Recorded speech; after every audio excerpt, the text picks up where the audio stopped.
Mitro, namaste. Welcome to all the journalist friends from Delhi, from Mumbai and all other parts of the country.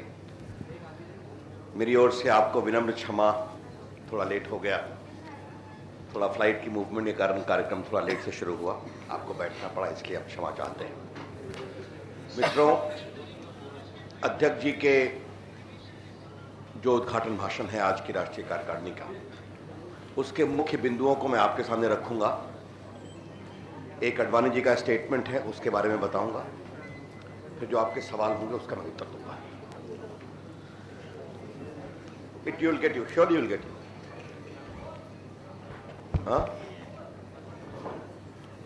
Advani's statement and the Adhyak's speech we will release you separately. मित्रों, राष्ट्रीय अध्यक्ष जी ने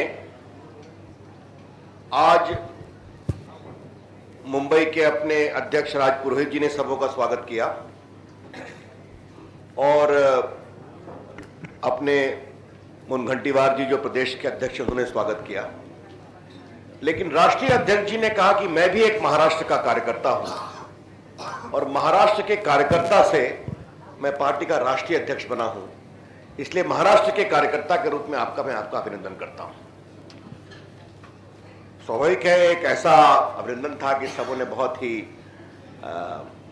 सार्थक उत्साह और उल्लास के साथ उनके इस अभिवादन का सबों ने स्वागत किया अपनी ओर से। आज महाराष्ट्र की परंपरा का उन्होंने जिक्र किया, शिवाजी की परंपरा है, कैसे एक योग्य राजा, एक प्रजा पालक, एक समर्थ राष्ट्रवादी विचारों का प्रतीक, जो आज तक शिवाजी देश के लिए प्रेरणा स्रोत हैं। वहीं उन्होंने श्री यशवंतराव चौहान सेंटर में जो अपनी राष्ट्रीय कार्यकारिणी हो रही है, तो श्री यशवंतराव चौहान को भी एक बहुत ही सफल प्रशासक, महाराष्ट्र के एक बड़े नेता और महाराष्ट्र के विकास में एक बहुत बड़े मार्गदर्शक के रूप में काम करने वाले श्री यशवंतराव चौहान का भी उन्होंने अभिनंदन किया, अपनी श्रद्धांजलि दी और उनको बहुत ही आदर से याद किया। मुंबई के साथ भाजपा का एक विशेष लगाव है, ऐसा माननीय राष्ट्रीय अध्यक्ष जी ने बताया। 1954 में डॉक्टर श्यामा प्रसाद मुखर्जी की हत्या के बाद जनसंघ का अधिवेशन यहीं हुआ था। 68 में दीनदयाल उपाध्याय जी की हत्या के बाद जनसंघ का अधिवेशन मुंबई में हुआ था। और जब जनता पार्टी से अलग होने के बाद, जब जनसंघ भारतीय जनता पार्टी के स्वरूप में सामने आया, तब भी मुंबई में भाजपा का राष्ट्रीय अधिवेशन हुआ था, which became a turning point in the growth of alternative politics in the country. अध्यक्ष जी ने उस पूरी यात्रा को याद किया। फिर 95 के दशक में यहां राष्ट्रीय अधिवेशन हुआ था, जिसमें लाखों की संख्या में कार्यकर्ता आए थे। जो हमारे पुराने कार्यकर्ता यहां बैठे हुए हैं उनको याद होगा, उन्होंने देखा होगा। उसके बाद भाजपा एक नई ऊर्जा के साथ देश के राजनीतिक क्षितिज के ऊपर आई, followed by Atal ji becoming the prime minister and rest is history. तो आज अटल जी ने उसकी चर्चा की और उसके बारे में बताया। उन्होंने कहा, अटल जी हमारी प्रेरणा है।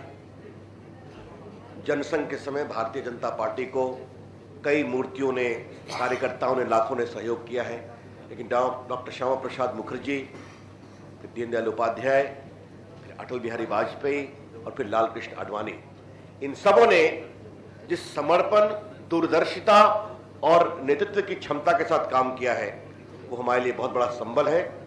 अटल जी ने कहा, अध्यक्ष जी ने कहा, अटल जी अस्वस्थ हैं, हम उन्हें मिस करते हैं, लेकिन उनका मार्गदर्शन मिले हमें, वो स्वस्थ हो, इसकी उन्होंने कामना भी की।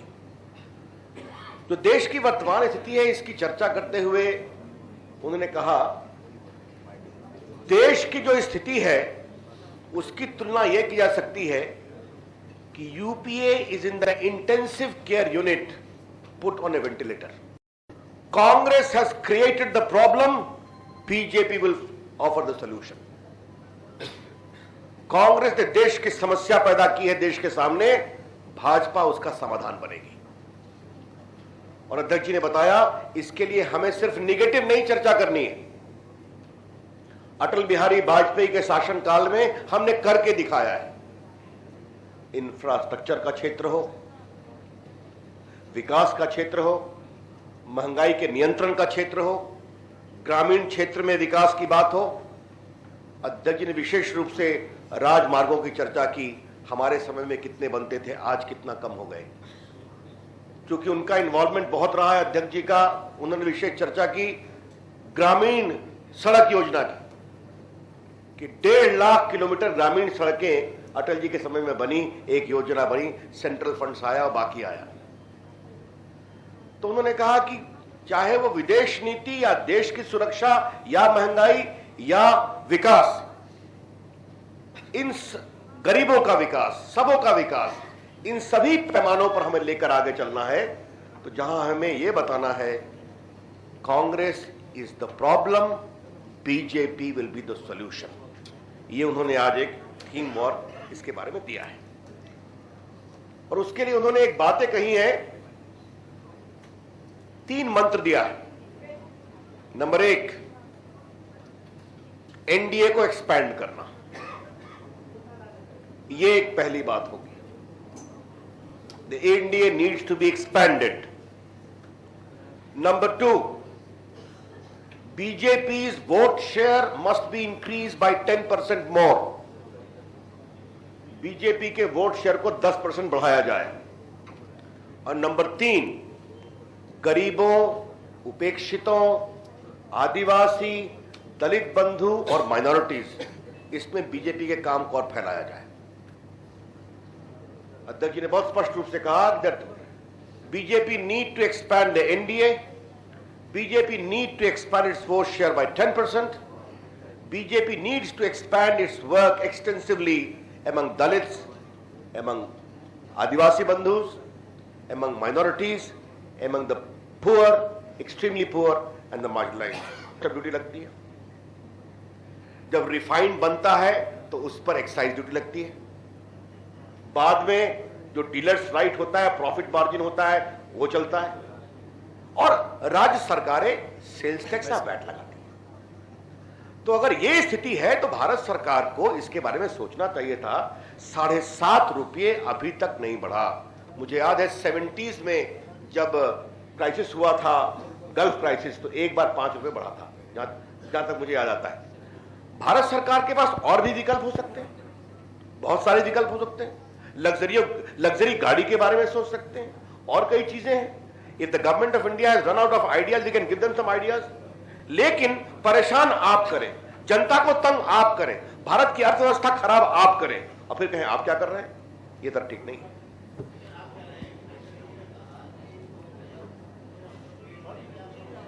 हाँ तो ठीक है, करेंगे, पूरे देश की चिंता करेंगे, सिर्फ पेट्रोल की ही नहीं। रविशंकर जी, यहाँ पर अरे भाई,